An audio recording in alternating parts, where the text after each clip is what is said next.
मोदी को सता रहा है हार का डर, झटपट बुला ली सर्वदलीय बैठक। विधानसभा चुनाव के परिणाम को लेकर डरी मोदी सरकार। 3 दिसंबर को आएंगे चुनाव परिणाम। सरकार ने 2 दिसंबर को सभी विपक्षी दलों को बुलाया। चुनाव परिणाम से पहले क्या है सरकार का प्लान? क्या दिख रही है चुनाव में हार? 3 दिसंबर को 5 राज्यों के विधानसभा चुनाव के परिणाम सामने आ जाएंगे और ये चुनाव परिणाम बीजेपी को डराते दिखाई दे रहे हैं। कांग्रेस नेता राहुल गांधी ने दावा किया कि हम 5 राज्यों में जीत रहे हैं। 4 में जीत तो तय है, 5वें में बहुमत नहीं भी मिला तो भी कांग्रेस सरकार बनाएगी, क्योंकि वो ही सबसे बड़ी पार्टी बनेगी। राहुल गांधी के दावे से कांग्रेस में उत्साह दिखाई दे रहा है तो केंद्र की सत्ताधारी बीजेपी बैकफुट पर दिखाई दे रही है।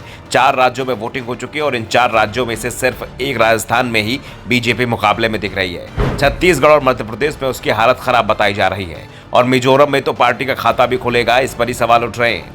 मिजोरम में बीजेपी की खराब हालत का अंदाजा इसी बात से लगाया जा सकता है कि यहां बीजेपी ने प्रधानमंत्री मोदी के चेहरे पर चुनाव लड़ा और हार के डर से प्रधानमंत्री मोदी ने यहां एक सभा भी नहीं की।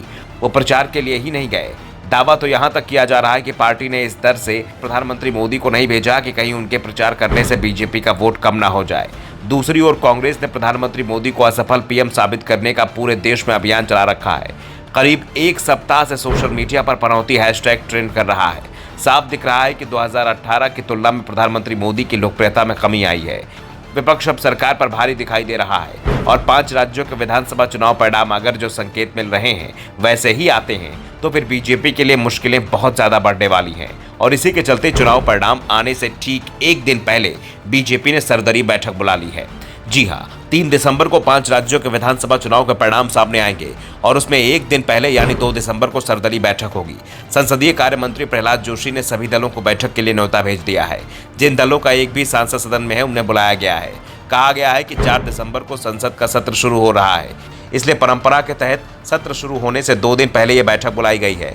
अब अगर पिछले सत्र जो मानसून सत्र था उसकी बात करें तो मानसून सत्र से एक दिन पहले सरकार की ओर से सर्वदलीय बैठक की गई थी, लेकिन इस बार 2 दिन पहले बैठक बुलाने को लेकर सवाल हो रहे हैं कि बीजेपी को विधानसभा चुनाव में हार का डर लग रहा है और इसी के चलते बैठक को एक दिन की जगह 2 दिन पहले बुला लिया गया है।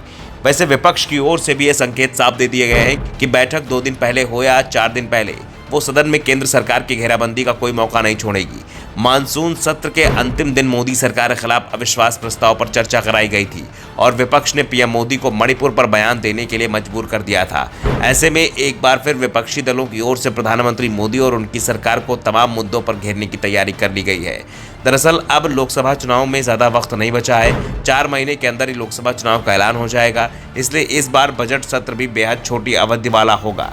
सिर्फ लेखानुवाद पेश किया जाएगा, कुछ विधेयक भी पेश हो सकते हैं और उसके बाद संसद स्थगित हो जाएगी और नई संसद नई सरकार के साथ बैठेगी।